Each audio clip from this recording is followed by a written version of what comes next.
બજારમાંથી મીઠાઈ ખરીદતા પહેલા સાવધાન રહેજો, કારણ કે બજારમાં મળતી વાસી અને ફૂગવાળી મીઠાઈ તમારા આરોગ્ય માટે હાનિકારક સાબિત થઈ શકે છે।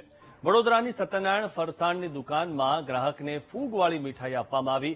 દુકાનમાં રહેલા પેંડા, લાડુ સહિતની મીઠાઈ પર ફૂગ જોવા મળી। જો કે વાસી પેંડા આપતા ગ્રાહકે રોષે ભરાઈને દુકાનદારને ફરિયાદ કરી હતી। ફરિયાદ કરવા છતાં દુકાનદારે ગ્રાહકને અવગણીને આંખ આડા કાન કર્યા હતા।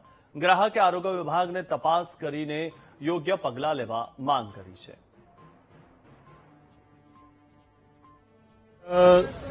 મારો ભાણિયો છે જે પરીક્ષામાં પાસ થયો હતો, તો એ એવું વિચાર્યું કે પાસ થયો છે બધાને મીઠાઈ ખવડાવું। મીઠાઈ અહીંથી લીધી તો મીઠાઈ અતિશય દુર્ગંધવાળી છે। અહીંયા આવીને જોતા તો લાડવા પર બી ફૂગ લાગેલી છે, બીજી મીઠાઈઓ પર બી ખરાબ છે, અને અહીંયા ફૂડ સેફ્ટીનું કોઈ ધ્યાન રાખેલું નહીં। આરોગ્ય વિભાગ વાળા અહીંયા દરોડા પાડવા જોઈએ અને આવી દુકાનોને બંધ કરવી જોઈએ અને આ લોકોને પરમાનન્ટ લાયસન્સ રદ કરવું જોઈએ।